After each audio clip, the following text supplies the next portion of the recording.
No vídeo passado, a gente comentou a primeira lei da termodinâmica e enumerou a primeira lei da termodinâmica como a variação de energia de um sistema é igual ao calor recebido por ele, mais o trabalho realizado sobre ele.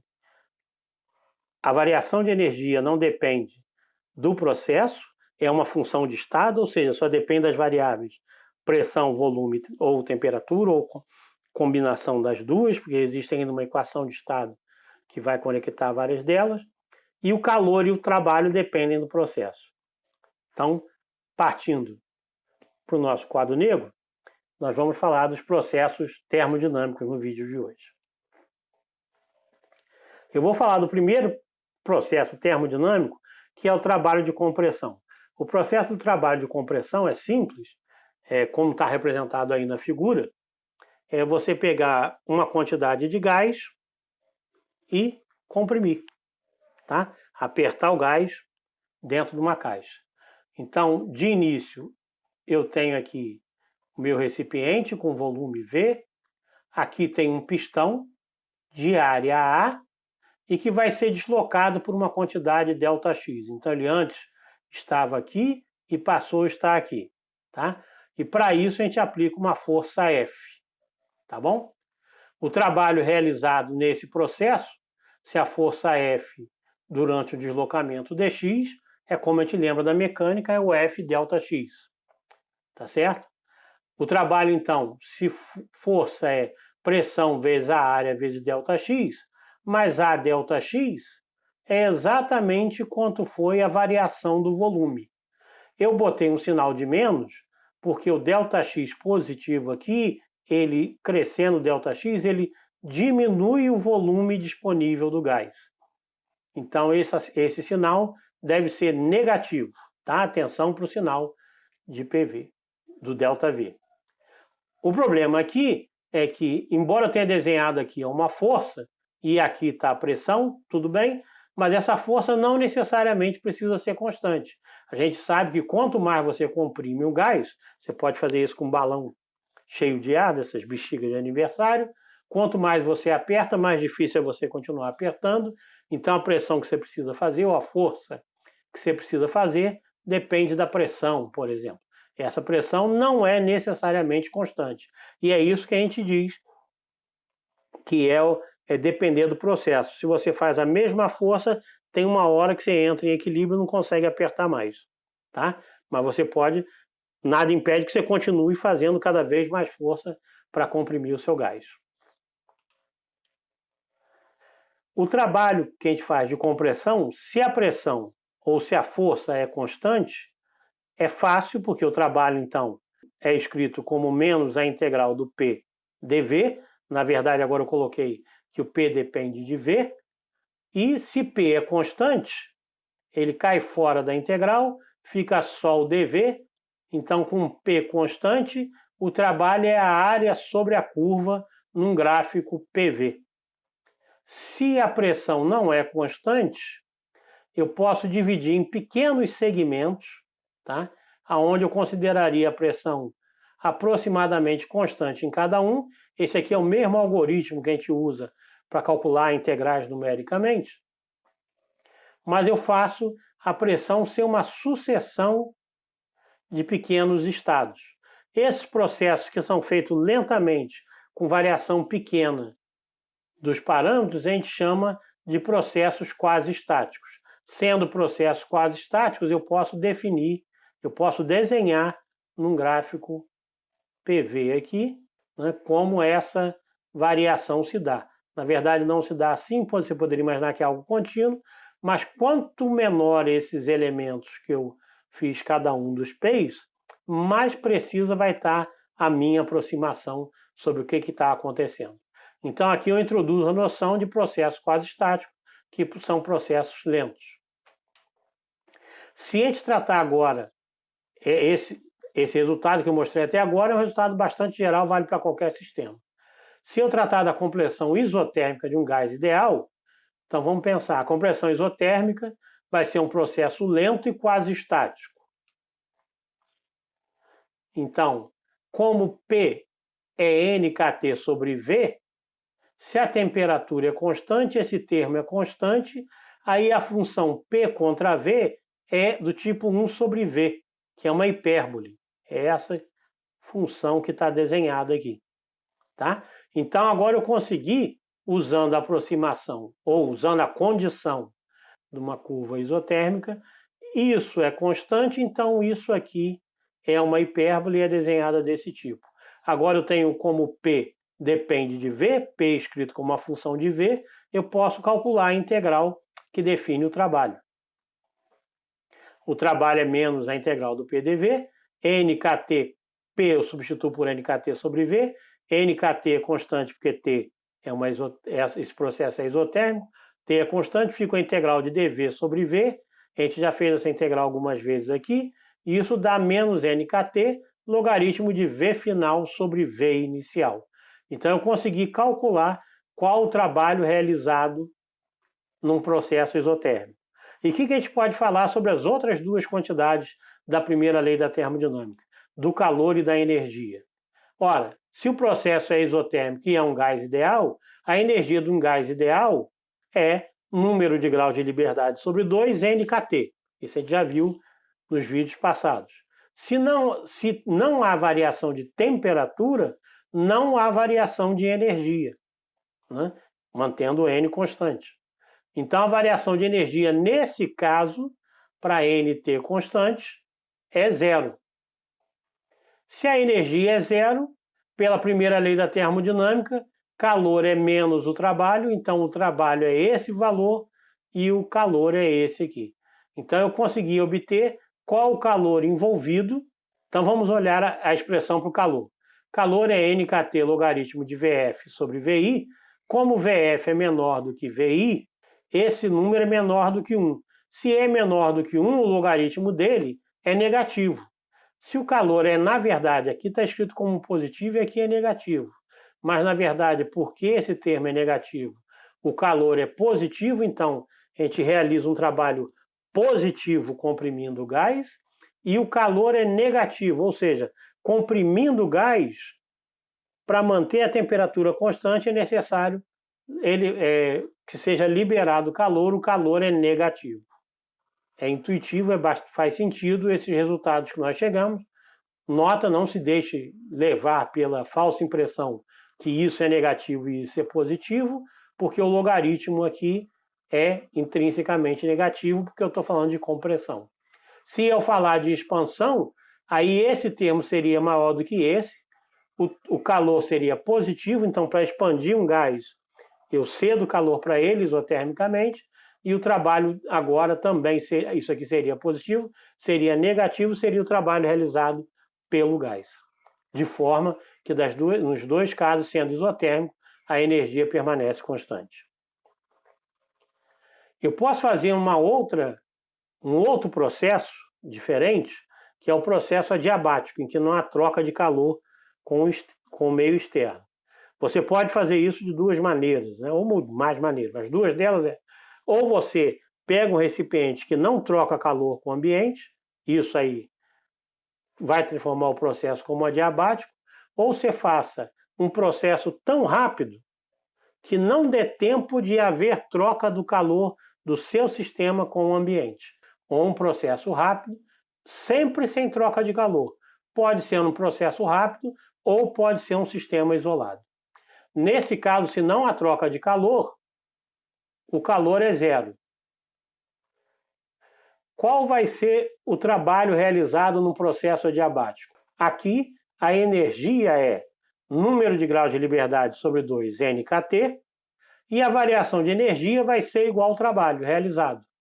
Se a gente tratar agora esses processos infinitesimalmente, já que a gente está tratando de processos quase estáticos, você pode fazer essa lei vale na forma diferencial, o du é menos pdv, o p é nkt sobre v, e o u é o nkt dt, porque a variação de u é devida aqui, no caso, à variação de energia.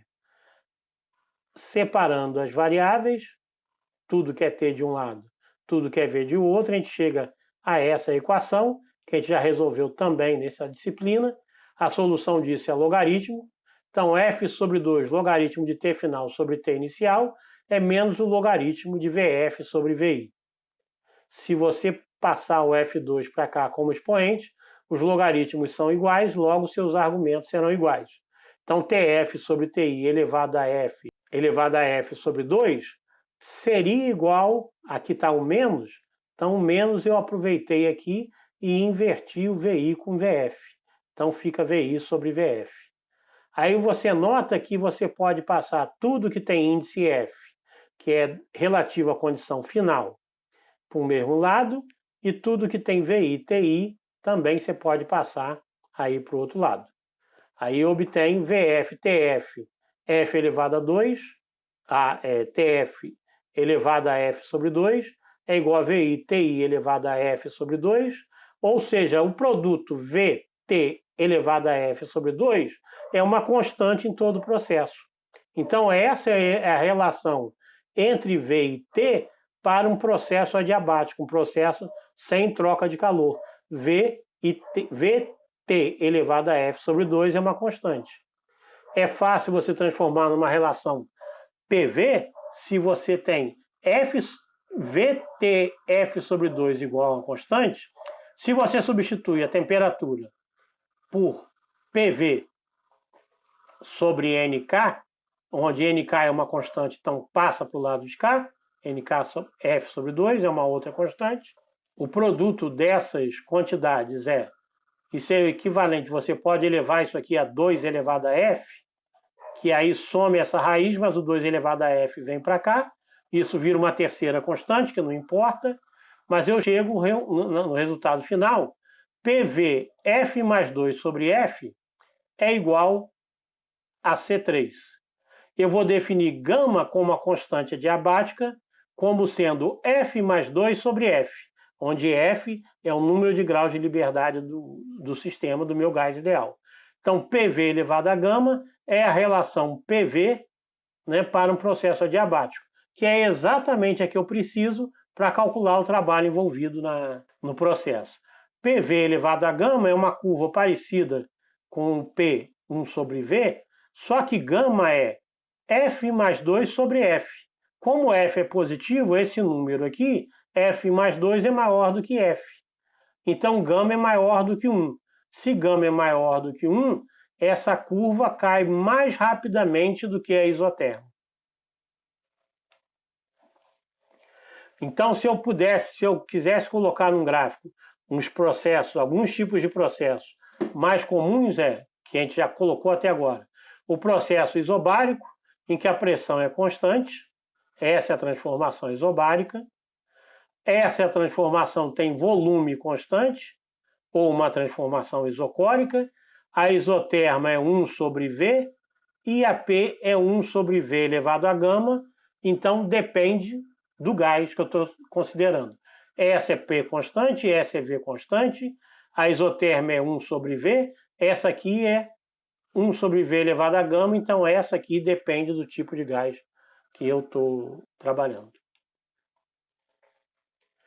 Se a gente for estudar a compressão adiabática do gás ideal, então a gente tem, em resumo até agora, TV elevado a gama menos 1 é constante, PV elevado a gama é constante, e dessas relações eu posso chegar também que P elevado a 1 menos gama, T elevado a gama, também é uma constante. Essas constantes são diferentes, mas o que importa é que essas relações aqui são constantes durante todo o processo, então servem para descrever um processo adiabático se você tem controle sobre as variáveis V e T, aqui sobre P e V e aqui sobre P e T. Então, calculando o trabalho no processo adiabático, o trabalho da compressão de um volume V1 para um volume V2 imagina que a condição inicial é P1V1, é P1V1 elevado a gama sobre V, porque PV elevado a gama é constante. Ou seja, P1V1 elevado a gama é igual a PV elevado a gama, e daí eu tiro essa relação para P. Fazendo essa integral, P1V1 elevado a gama são constantes, porque são os valores iniciais, passa para o lado de cá, P1V1 elevado a gama, resolvo a integral, dá esse valor aqui. Isso aqui pode ser simplificado porque aqui eu tenho V1 elevado a gama vezes V1, 1 menos gama, isso dá V1 elevado a 1, P1, V1, e aqui vai dar P2, V2. Então, o trabalho realizado na compressão é simplesmente menos P2, V2, menos P1, V1, 1 menos gama. Isso para um processo adiabático do gás ideal. Como ΔU é igual a menos W, isso é NK, né? P2, V2, isso aqui é NKT. Então é NK T2 menos T1 sobre 1 menos gama, que eu tirei daqui imediatamente, né? Mais 1 menos gama, gama é F mais 2 sobre F, como a gente viu. 1 menos isso dá 2 sobre F. Então a inversão é F sobre 2 menos NK ΔT. Como você pode ver aqui. Então, eu poderia ter calculado, se eu soubesse a compressão adiabática, as temperaturas iniciais e finais, eu poderia calcular o ΔU dessa maneira, diretamente, e com isso igualar o trabalho. Se por outro lado, o que a gente sabe são as pressões e volumes iniciais, então eu tenho que calcular o trabalho e dali eu tiro o ΔU, ou dessa relação. Né? Daqui eu tiro o ΔU, que bate com o que a gente esperava já para o ΔU. Isso é uma boa confirmação de que as nossas contas estão certas. A gente viu até agora dois processos diferentes, o processo adiabático e o processo isotérmico, e como que a gente calcula calor e trabalho em cada um deles. São os dois casos especiais. Da isoterma não tem variação de energia, no adiabático não tem troca de calor. Então vou resumir alguns termos que a gente viu nesse vídeo, que são importantes até agora. Lembra que tudo isso está relacionado com o tempo de relaxação, como a gente já colocou das outras vezes, que é o tempo que o sistema leva a cair em equilíbrio. Um processo que é rápido é aquele processo que acontece rápido na nossa definição. Lembra que a gente sempre tem o cuidado de definir em relação a quê? Um processo que eu vou chamar de rápido é um processo que aconteceu e não deu tempo ainda do sistema equilibrar. Quando o processo é lento, significa que ele acontece tão lentamente que o sistema vai se equilibrando a cada etapa do processo. E não existe, e não é binário só rápido e lento. Você pode ter alguma coisa no meio, que não foi tão rápido que você pode considerar que não deu tempo de equilibrar, mas equilibrou quase ao chegar no estado de equilíbrio. Não é tão binário assim, não precisa ser tão maniqueísta quanto rápido e lento, mas lento é permitido equilibrar, rápido não dá tempo de equilibrar. Por exemplo, você pode considerar que o diamante está em equilíbrio. O diamante está em equilíbrio comparado com o tempo de vida nosso. Enquanto você observar um diamante, ele não vai virar grafite, porque o tempo que essa reação leva é muito maior do que o tempo de vida, é muito maior que o tempo de observação. Então você pode considerar esse cara como estando em equilíbrio. Mas na verdade, se você esperar tempo muito grande, ou pressões ou temperaturas diferentes, o diamante acaba se convertendo em grafite. Mas quem tem diamante pode continuar aguardando que isso não vai acontecer durante a sua vida. Um processo quase estático é um processo muito lento. Se lento é permitido equilibrar, esse vai como se fosse uma sucessão de estados de equilíbrio. Um processo reversível é um processo quase estático. Ele deve acontecer lentamente, mas é um processo que você começa num estado, vai para outro e é permitido você voltar à condição original. Um processo que é irreversível é um processo que não é reversível. Sim, eu sei. Mas esse realmente é rápido, quer dizer, você pega um sistema, leva ele a uma condição, isso é muito rapidamente, e quando tenta voltar à condição anterior, isso aí não acontece. É o caso, por exemplo, de você cozinhar um ovo. Se você cozinhou e endureceu, não adianta baixar a temperatura, que o ovo não volta a ficar novamente mole. Tá? Esse é um caso de um processo irreversível, e é o caso da imensa maioria dos processos que acontecem na natureza. Um processo adiabático, eu não vou associar com a velocidade, mas é um processo sem troca de calor. Sem troca de calor significa que ele pode ser rápido o suficiente para não haver troca, ou pode ser um sistema que foi suficientemente bem isolado do meio exterior. Eu recomendo, para reforçar isso tudo que a gente viu nesse vídeo, essa simulação do FET, que é da propriedade do gás, e eu vou mostrar lá rapidamente para vocês, inclusive para quando forem ver, não forem enganados. Então, na simulação do FET, a gente tem o ideal, explorar energia e difusão. Mas o ideal, vamos clicar no gás ideal.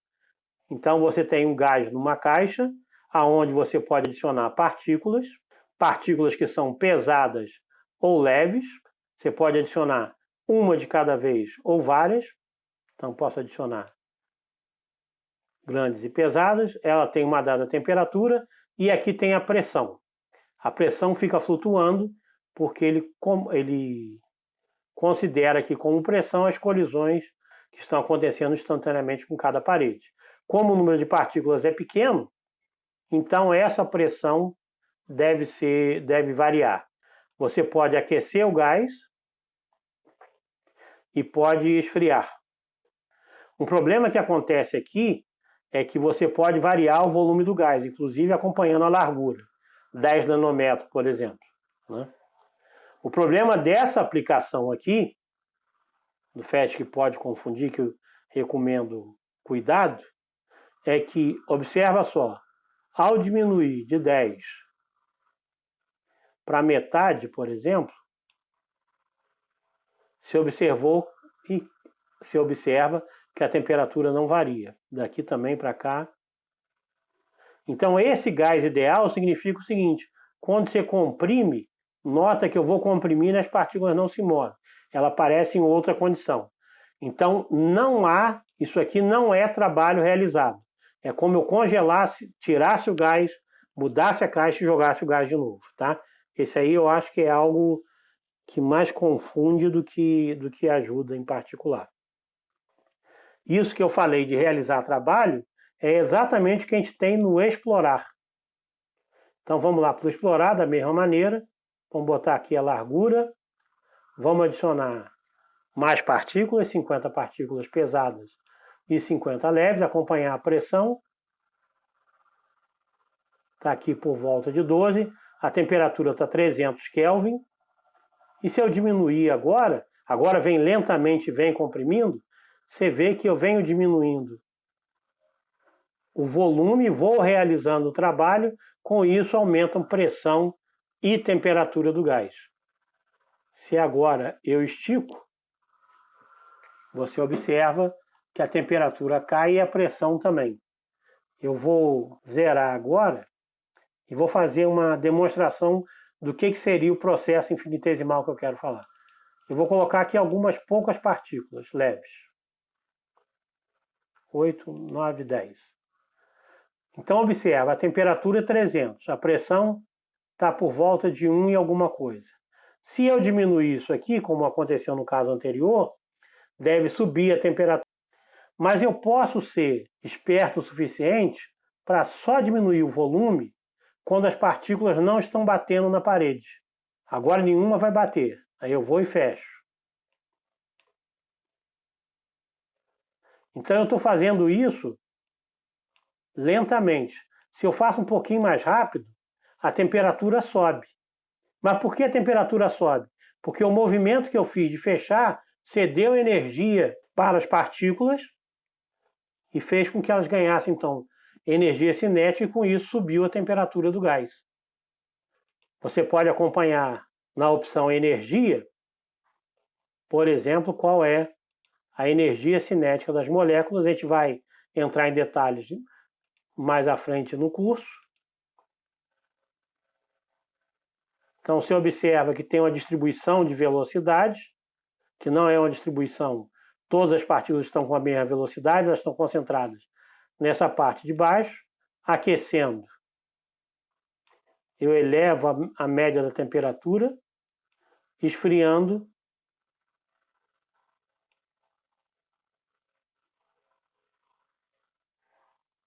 Eu puxo a distribuição para o lado de cá. Não vou mostrar isso. Então a gente viu nesse vídeo alguns processos termodinâmicos. A gente viu 4 processos, existem muito mais, você é livre para fazer o processo que quiser, mas esse processo, para ser desenhados num gráfico PV devem ser processos reversíveis, devem ser processos quase estáticos, para que eu possa definir a cada ponto qual é a pressão e o volume desse gás. A gente fez as contas para calcular variação de energia, trabalho, calor em cada um desses processos, né? E finalmente eu comentei com vocês um applet do FET, que mostra um gás ideal numa caixa, onde você pode variar tanto pressão, volume e temperatura, e que deve ilustrar bastante o que a gente comentou até agora. Tá ok? No próximo vídeo, a gente vai tratar de algumas propriedades especiais do gás ideal. Não perde essa e eu vejo vocês lá.